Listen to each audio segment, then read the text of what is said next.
What's up, YouTube? This is Too Raw for TV. I know this had been speculated for several hours. I know it was probably the likely cause of injury, but I just wanted to wait until it was confirmed.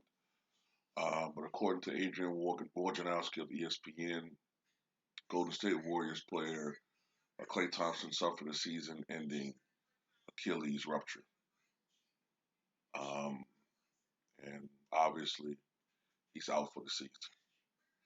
And this is a devastating blow to the Golden State Warriors as far as championship aspiration.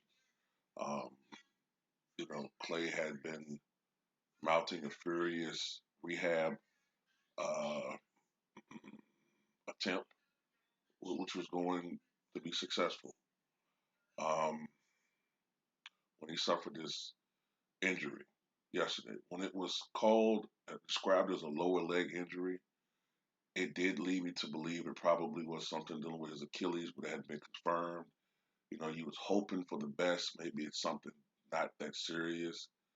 Um, maybe something more like what Kevin Durant had at first before the Achilles totally ruptured. But man, um, I know a lot of people can be cynical and say, "Man, why are you so sympathetic? These are some rich athletes, rich men." These guys were really, really hard to perform at the level they perform. Like people don't have any idea how much work and effort it takes to be able to perform at a high level in the NBA, especially in today's league. I might not like the style of play and I might knock it, but nobody works harder than these guys, man. You know what I'm saying? If anything, these guys are underpaid. And to have something like that happen, look, I'm telling you from personal experience, I know what it's like to suffer from injuries. Um, it's um, I'm gonna be realistic. I hope I'm wrong, but the Klay Thompson that we saw for the past 4 years, with 5 years or so with Golden State, he may not be the same player. And by that I mean on the defensive end, he may not be that all NBA first team defense level player that we've seen. Most likely, the lateral ability that it takes to be able to move laterally, to stay with guys now because you got to use your feet to play defense now. Um, he's probably not going to be that guy anymore. He's still, because of the way that he scores, he's still going to be a potent scorer. But on the defensive end, I don't think he's going to be the same player.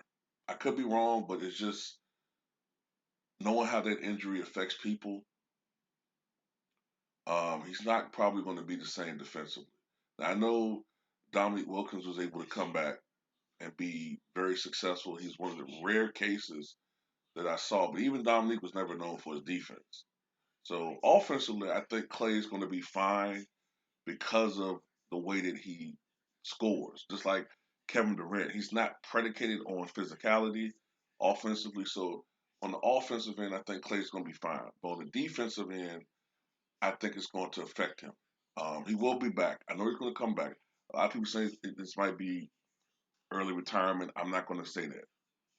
I don't think Klay's even 30 yet. This is going to derail him, but I think he's going to be fine.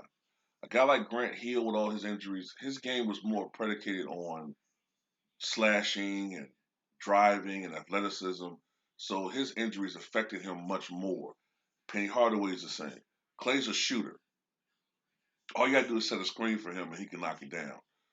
He doesn't really dribble much. You know what I'm saying? So offensively, Clay's going to be fine.